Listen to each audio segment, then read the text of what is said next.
How to beat anxiety. That is the topic today.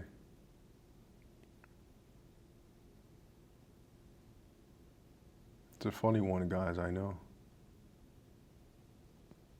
I really am not trying to make this video for views or anything like that. I'm really just trying to be honest and speak the absolute truth, the way that I see it to be and in my own experience. So let's get into it. So I'm here, guys. It's quiet. I needed a quiet place for this video. And I'm here in this room. I've had a lot of things going on. A lot of periods for growth, a lot of traumas that I hadn't faced and I wasn't aware that I hadn't faced coming up and being presented to me. And I had to get into the battlefield without even thinking that I was prepared, but in reality I was the whole time. And that's all thanks to God, guys. See, why does that matter for a video like that we're speaking on today? Why do these things matter?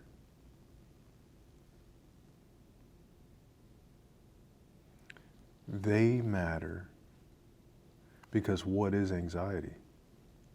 Anxiety is distress from being too much in the future. And so let me say,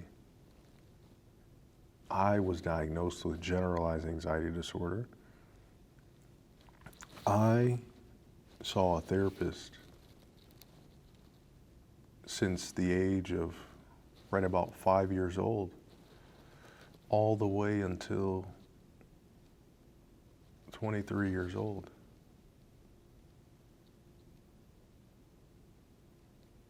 And I had some depression that they diagnosed, right? Because that goes hand in hand with anxiety. I've taken controlled substances, the heavy of heavy stuff. And I'm a veteran in this matter. And I was able to, after years of battling and tumultuous circumstances, able to overcome it completely. No medication, none of that involved. Just God.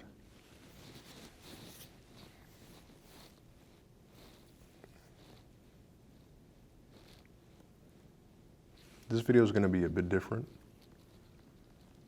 because I'm not trying to even make this really as a video, but rather a conversation that we're having. And if you're the only person that sees this, just know that I'm going to do my absolute best to recount everything and try to put myself in the shoes that you are in right now, to give you what it is that you need to hear. Because for a reason you clicked on this video, there's a reason behind it. I know that there is, and you know that there is. So let's get to it. Okay, so anxiety, what is it? It's distress from being too much in the future. Okay, so now that we have that definition, all right.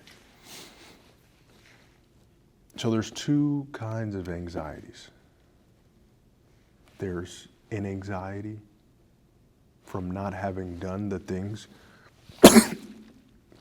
that you know you need to do. And there's another anxiety from doing too many things and not having structure and not having them written down. That's where anxiety stems from. Anxiety stems from problems, and unresolved problems at that. In my case, when I look back at it, in reality, it was never about fully the anxiety.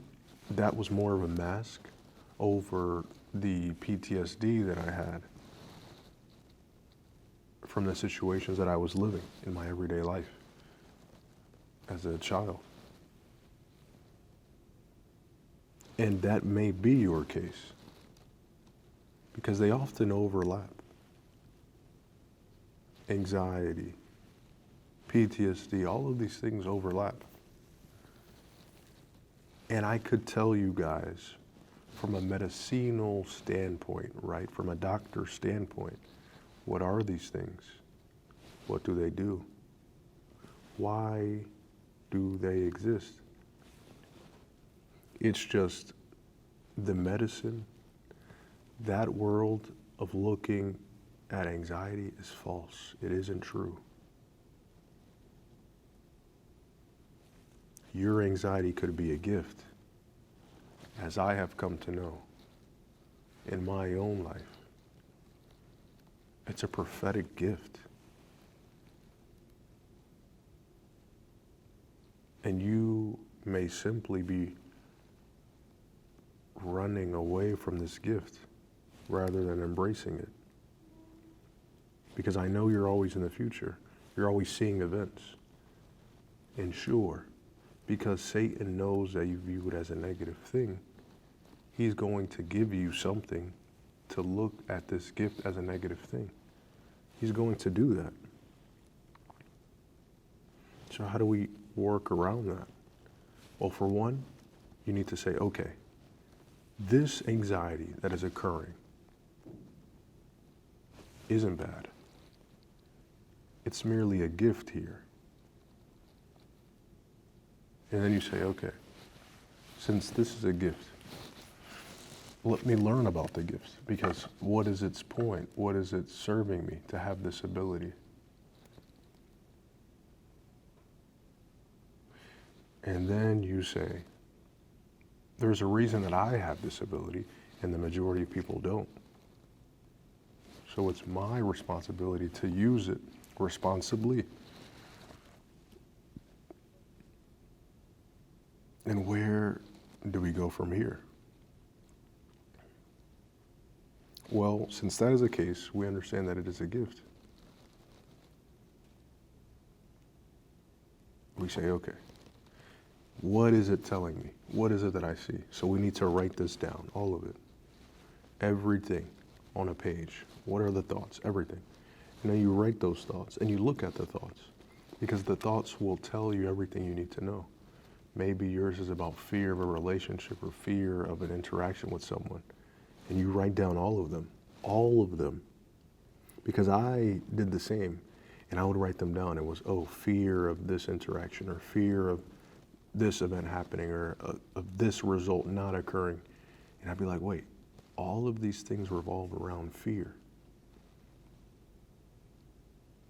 And when I am living a life in fear, I am living a life in Satan's footsteps.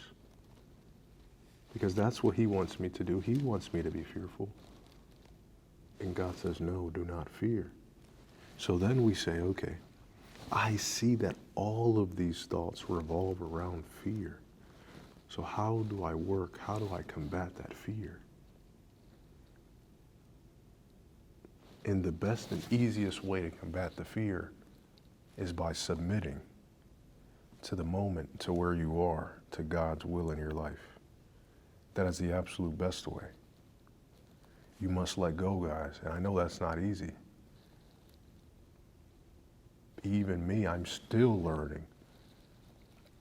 It's night and day to where I was. But even now, guys, as I speak to you, I'm letting go.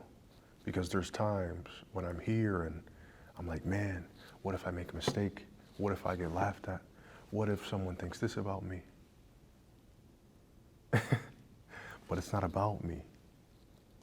It's about being honest. It's about understanding that God is ordaining our lives in every way that they need to go.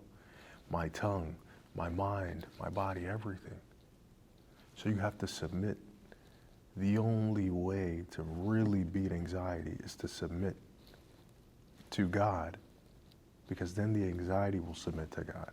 And then you will see, wait, this wasn't really that bad.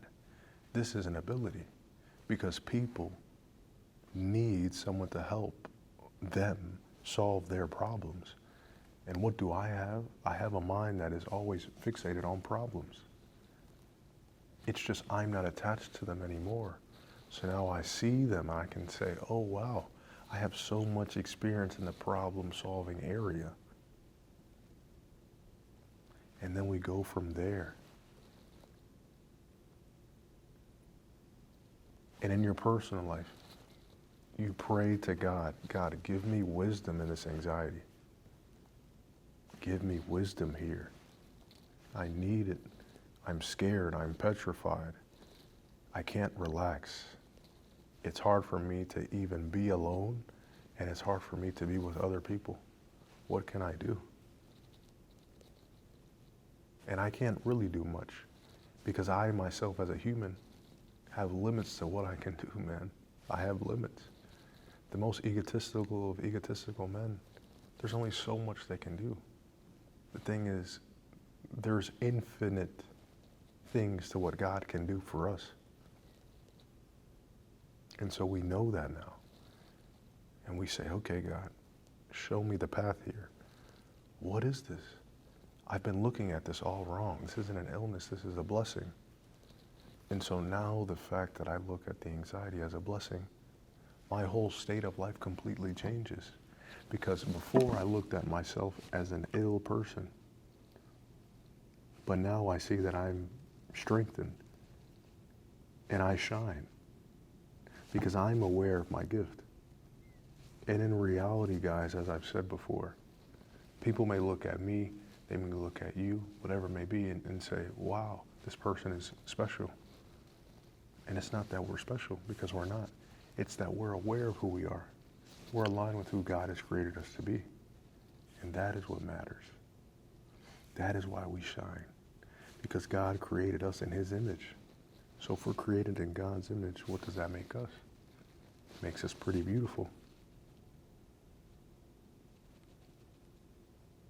And then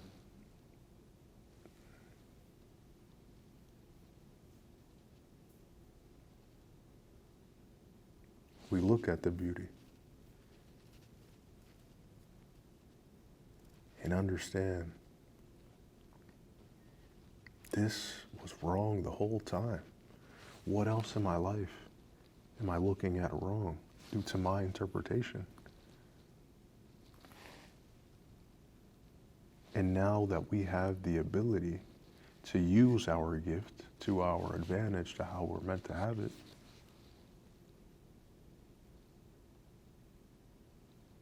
we say, who can I aid with this? This is the illness of the times. There was the yellow fever, there was chicken pox, there were all of these things. And now you have the cure to the illness of the times. You were meant to aid others and to guide others. Don't look at this as an illness. Understand what it is.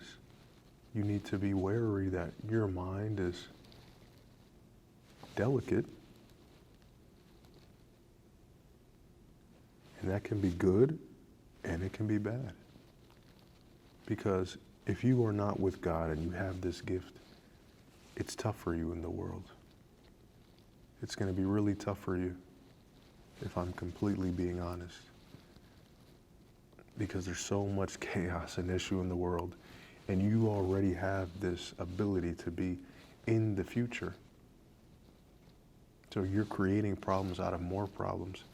Of course it's going to affect you more than someone else. So the biggest cure to anxiety is being with God. That's the number one cure. Guys, I've taken all the medications. I've taken the sertralines. I've taken the Xanax. I've taken the Zoloft. I've taken them all, guys. I've taken antipsychotics. None of them will cure you. Because look here. Let me give you a bit of backstory in my case. So I moved to Colombia, South America, because at this time I wasn't with the right crew, the right group of people, and my mental health, everything was terrible. My situation in my home was pretty bad. I didn't have a home to live in, and In reality, I didn't have people to be with. And gratefully, my mother blessed me with a ticket to go to Colombia to see my grandparents. And I said, I don't want to go. I want to be here with these guys. I want to smoke weed every day. That's what I want to do. I want to go to the parties and do the degenerate stuff. That's what I wish to do.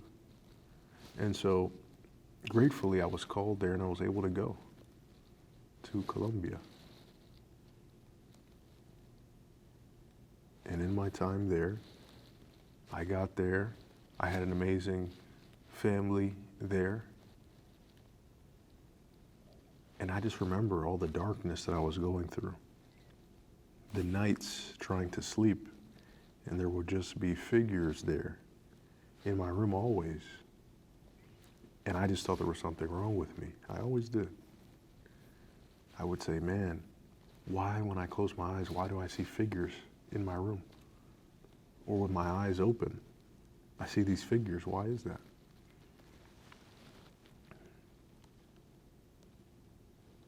And then, during this time, I saw that it was my soul screaming at me for protection, for guidance, to be renewed. And so I went with my aunt, right? And my aunt and my uncle aren't really religious or Christian for that sake. They are more scientific. And my aunt's a psychologist. She's a great lady, don't get me wrong. She took me to the psychiatrist in Colombia, in Medellin, Colombia. And when I was there with the psychiatrist, it's called Consultorios del Sur, in case you're there, right? I got it. I got the sertraline, everything. I started to get this medicine. I started to take it every day. Oh, I take this medication at this time, half a pill, right? And at the other time, I take another half a pill, and I would take it, consume it. And at the same time, God was really calling me. Because at this time, I was training every day. Going to the gym every single day, 6 days a week, training hard, sometimes twice a day. I was about 7% body fat at this time. And I was just reading everything. At this time, I would say I was Buddhist to Hindu leaning in my life. I knew all the chakras, from top to bottom, all of them. And I meditate every single day. Every single day, guys. I will make a video on that because I have meditated, and I did meditate 5 years straight, every day. And so, in this process, right, where I'm meditating, I'm reading now, I'm journaling because my horizon has been expanded. And so I'm doing these things every single day, every moment of the day. That's what I'm doing. And I'm just like, oof, I'm a machine. And so the doctor was like, man, we're going to have to take this medication for a while. I mean, due to your symptoms and everything, it's just, I don't really see how you could get out of this. And so I do this, right? I'm training everything. And so about 2.5 years in, I'm cleared. I'm good. He was like, man, I don't know what to say, but you've just exceeded it all. And therefore, you don't need to continue to take this. And I said, okay. Perfect, man. I'm awesome. Like, I get to be off the medication. I'm on the basketball team. I'm ready to go. I'm ready to live my life because I saw my relationships changing once again with ladies, with guys. The emotional pains that I once felt, I'm like, oh man, I don't have them anymore. Or those thoughts that impeded me from connecting with others, I don't see them anymore. So I'm ready. And I just remember everything was slightly okay for about 3 weeks. And then 3 weeks come in and boom, my vision becomes completely impaired.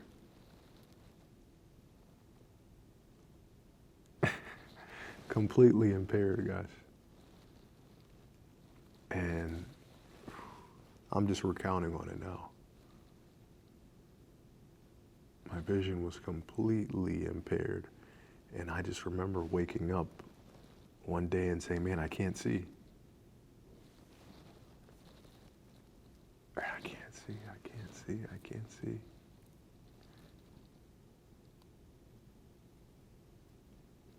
And man, I was so scared. I said, how can I not see? How could this be possible that I can't see? All of this work. You're telling me I can't see.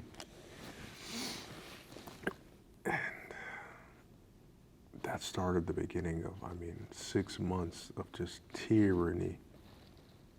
It was terrible. Every day I'd wake up, I'd be in so much pain. In my conversations with people, I would feel like I'm not really there. Like they would talk to me and I'd be like, I couldn't see anything. I couldn't see anything. I'm like, oh my gosh. And I'm so frightened because it's bringing back flashbacks of the PTSD episodes because I can't see. And so I'm reliving them. And then I started going to this strip club thinking that it's going to make a difference.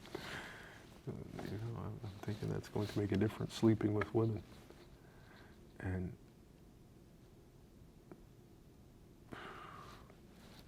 I remember I got some glasses. I went back to the US and it didn't really change. I got on more medication.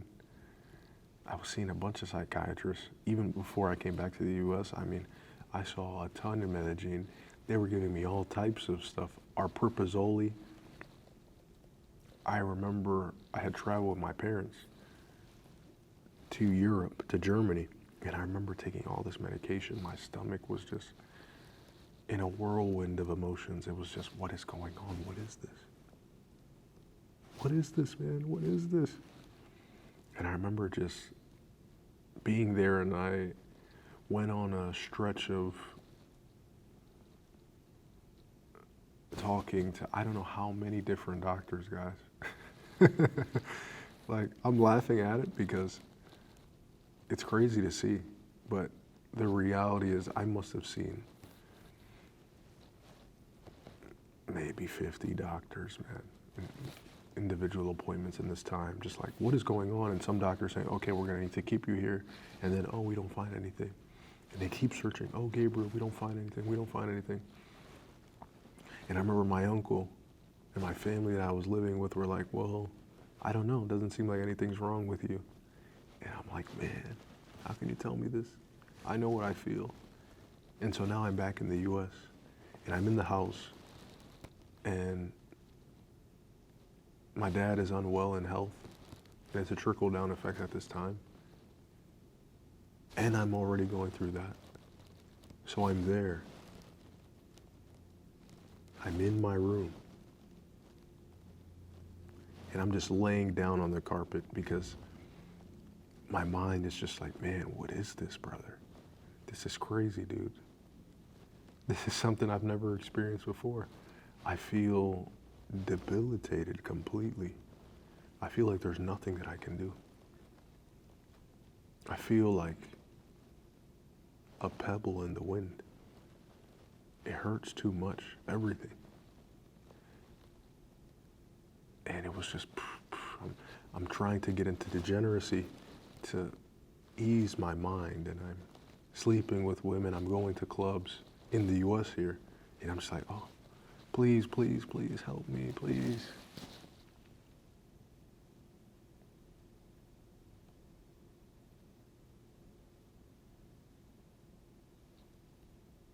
And I'm just there, guys, kind of like that.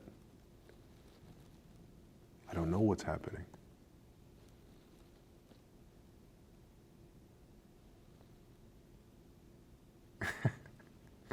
And then all of a sudden, I go back to Colombia because it's my break. I'm about to go into school.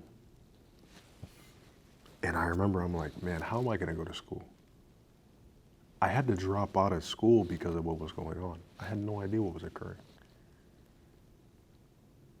So I finished the semester, and I withdrew from some of the classes, right? But gratefully, I had already done enough classes to where I got credit. And I came back to the U.S.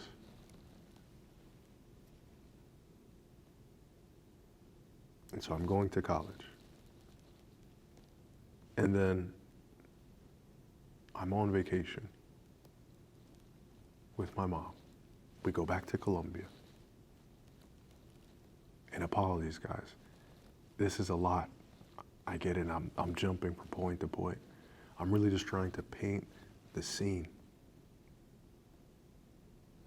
And so we go back to Colombia. And I remember my uncle there was a very Catholic man. And my other uncle was a priest. And they both still are. And I'm just like, man, these guys always pray. My grandparents always prayed this thing, this little contraption. Come to find out that it's a rosary.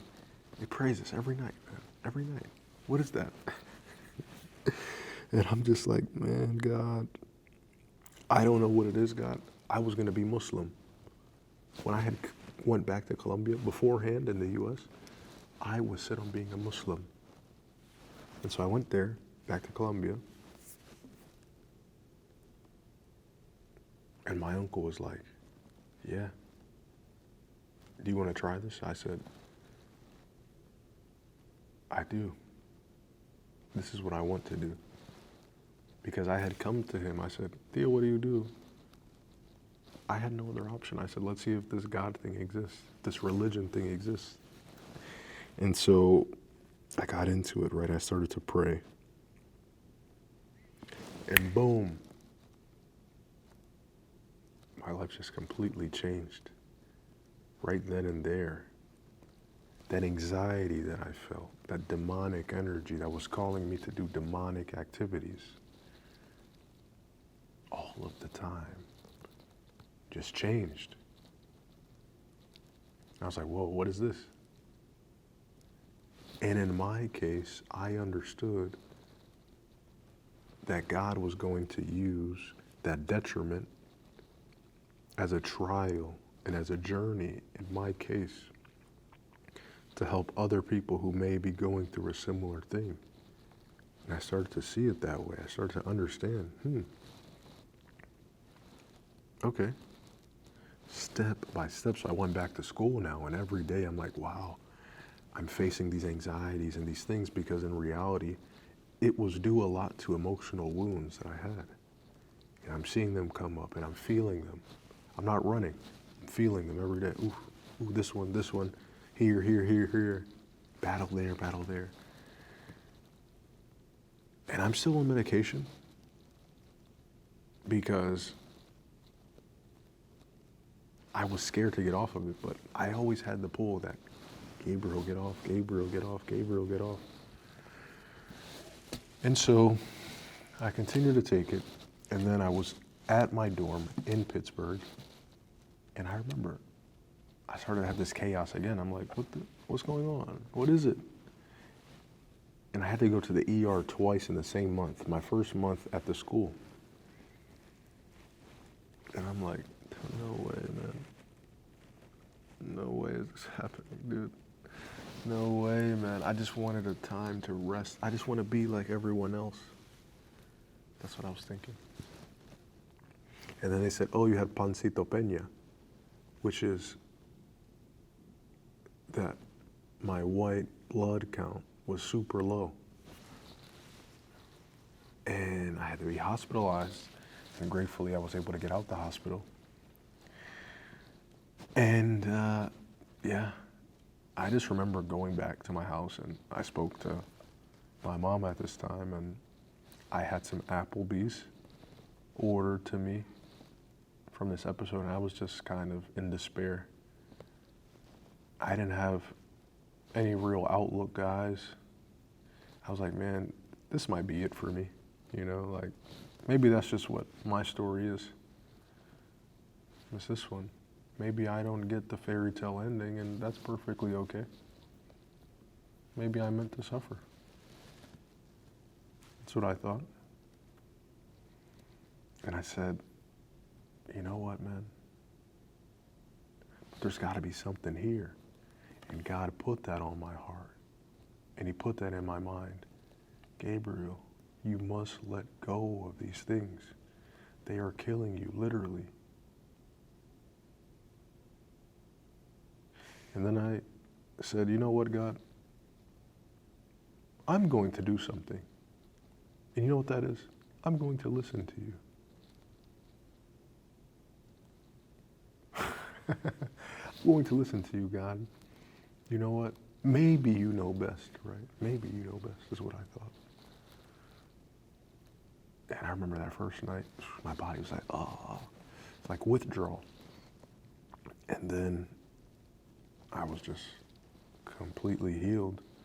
And every moment of every day, I saw myself growing. I saw my vision becoming clearer, every single one of them. I saw my purpose come to light.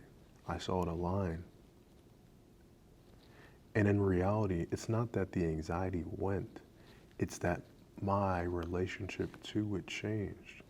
So therefore, since that occurred, how I interpreted it is completely different. So now I have seen that it was always a gift. And that carries over to today, guys. Because even in these moments, I've had periods where I somewhat see the fear of, man, what if I go back to these things, right? But the thing is, that always occurs when you're on the pinnacle of a breakthrough. And Satan wants to see, do I still have you? Do I have you? And God knows what you are capable of. But are you going to give in the pinnacle moment? Or are you going to understand that, no, this is all a part of my story and this is a moment of endurance and of strength. And so we go from there. And we know, for one, I don't need to see when I have you, God. You are guiding my steps. And also, I don't need to be fearful of any ruminating thought or anything, because I know you are always guiding me, God. And I don't need to understand everything that occurs in my life or that is placed there, but I can always trust. And therefore, if I always trust, I know that every single thing that is occurring is happening exactly as it is that it needs to happen. So what is it that I need to be fearful of when I know that that is the case? This is my gift. This is your gift. We must use it. For a reason you're getting these images, no one else is. Do your part. Bring these forth to the world as you are special in your way. Don't think about trying to be me or someone else. Be you. Because you were created that way. And accept these gifts. And don't look at them as illnesses. So let's go, guys. Much love. Have a great rest of your day.